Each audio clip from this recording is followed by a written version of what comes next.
이어서 목포에서 전해드리겠습니다. 경자년 새해를 맞아서 전남 곳곳에서 해돋이 행사가 잇따라 열립니다. 목포시는 새해 첫날을 맞아서 해상 케이블카에서 해돋이를 볼 수 있도록 오전 6시 반부터 탑승이 가능하다고 밝혔습니다. 진도군과 해남군은 울돌목과 땅끝 마을에서 해돋이 행사를 열고 떡국 나눔 등의 다양한 프로그램을 진행할 예정입니다. 새해 첫 해돋이 시각은 완도가 오전 7시 39분, 목포는 오전 7시 42분이며 전남 지역 대부분이 맑은 날씨를 보이면서 해돋이를 볼 수 있을 것으로 보입니다. 김영록 전남도지사는 오늘 2020년 신년사를 통해서 블루 이코노미를 본격 추진해서 전남의 제2의 도약을 이루겠다고 밝혔습니다. 김 지사는 이를 위해서 에너지와 관광, 바이오 등 6도의 프로젝트를 구체화하고 그 성과가 22개 전시군으로 확대되도록 하겠다고 말했습니다. 이용재 전남도의회 의장도 신년사를 통해서 새해에는 집행부 견제와 감시 역량을 강화하고 인구 감소와 경제 현안 등 힘든 도전이 기다리고 있는 만큼 신뢰받는 의회가 되겠다고 밝혔습니다.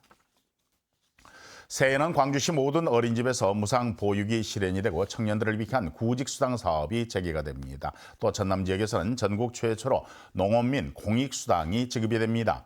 2020년 광주 전남 지역에서 새롭게 달라지는 것들을 하선아 기자가 알려드립니다. 광주시는 복지 분야의 변화가 가장 큽니다. 정부가 지원하지 않는 어린이집에 다니는 아동의 보육료를 전액 지원합니다. 영유아 15,000여 명의 부모가 양육비 부담을 덜게 됐습니다. 어린이집 급식 단가는 기존 1,745원에서 2,260원으로 오릅니다. 출산 축하금과는 별개로 10만 원 상당의 출산용품 맏업박스도 지원됩니다. 장애아 전담 어린이집 통학 차량 운전기사에 대한 인건비 지원은 월 20만 원에서 100만 원으로 대폭 늘립니다. 미취업 청년들의 구직 활동을 지원하는 드림수당 사업이 다시 시작됩니다. 1,120명에게 한 달에 50만 원씩 5달 동안 250만 원을 지원합니다. 자동차 공회전 제한 지역은 광주시 전 지역으로 확대됩니다. 제한 시간은 5도 미만과 25도 이상에선 5분 이내, 5도 이상 25도 미만에선 2분으로 기온에 따라 세분화됩니다. 부실감리 지적이 잇따랐던 성면 제거 작업 감리도 개선돼 오는 6월부터는 일정 능력을 갖춘 성면 감리인만 감리할 수 있고 주기적으로 평가를 받아야 합니다. 전남에서는 전국 최초로 농업인 공익수당을 지급합니다. 연간 60만 원씩 5월과 10월에 두 차례에 걸쳐 지역화폐로 지급되며 농업의 소득이 3,700만 원 이상이면 대상에서 제외됩니다.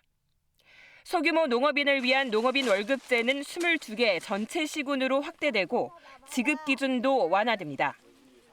전남 지역 노동자들의 권리 보호와 복지 증진을 위한 전남 노동권익센터도 운영을 시작합니다. KBS 뉴스 하선아입니다.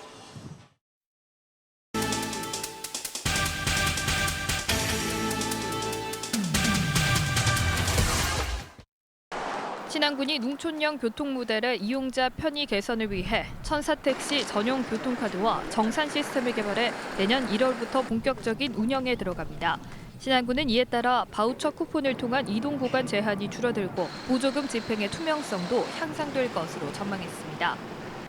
동계 전지훈련을 위해 강진을 찾는 전국의 선수단이 이어지면서 이번 겨울에만 9개 종목, 199개 팀, 연인원 4만 7천여 명의 선수단이 강진에 머무를 것으로 전망됐습니다. 강진군은 동계훈련 선수단이 경기와 훈련에 집중할 수 있도록 웨이트 트레이닝 센터 등 편의시설을 제공하고 야간 경기를 원활하게 진행할 수 있도록 조명시설도 지원하고 있습니다. 완도군 청산도 슬로길이 해양수산부가 선정하는 걷고 싶은 해안 누리길에 포함됐습니다. 청산도 슬로길은 완도항에서 100길로 50분 거리에 위치하고 있고 서편제 촬영지와 전통 농법인 구들장 논 등 다양한 볼거리 등을 만나볼 수 있습니다. 목포시가 시민과 공직자 등을 대상으로 올해 으뜸 시책에 대한 설문조사를 실시한 결과 국가에너지 융복합단지 지정이 1위로 선정됐습니다. 에너지산업 융복합단지는 에너지산업의 집적과 융복합을 촉진하기 위해 조성하는 지역으로 대양산단이 앞으로 에너지 특화산업 육성을 위한 부지로 개발될 예정입니다. 지금까지 단신 브리핑이었습니다. 전남 지역 10가구 가운데 6가구가 1, 2인 가구인 것으로 나타났습니다. 전남도가 발표한 2019 사회조사 결과를 보면 전남의 1인 가구의 비중은 31.4%, 2인 가구 비중은 32.2%로 나타났습니다. 또 월 평균 소득 가운데 200만 원 이상 300만 원 미만이 19%로 가장 많았고 100만 원 이상 200만 원 미만이 16%로 뒤를 이었습니다. 청년층의 이탈을 막기 위한 방안으로는 기업 유치를 통한 일자리 창출이 32%로 가장 높게 나타났습니다. 2018년과 2019년산 쌀에 적용하게 되는 목표 가격이 올랐습니다. 국회 본회의를 통과한 농업소득보전법 개정 법률안을 보면 확정된 쌀 목표 가격은 80kg 한 가마니당 21만 4천 원으로 기존 가격보다 13.8%가 올랐습니다. 또 2018년산 쌀에 적용하게 되는 변동 직불금은 내년 1월 중 지급될 예정입니다. 현대사무중공업이 올 들어서 36척의 선박을 수주한 것으로 집계가 됐습니다.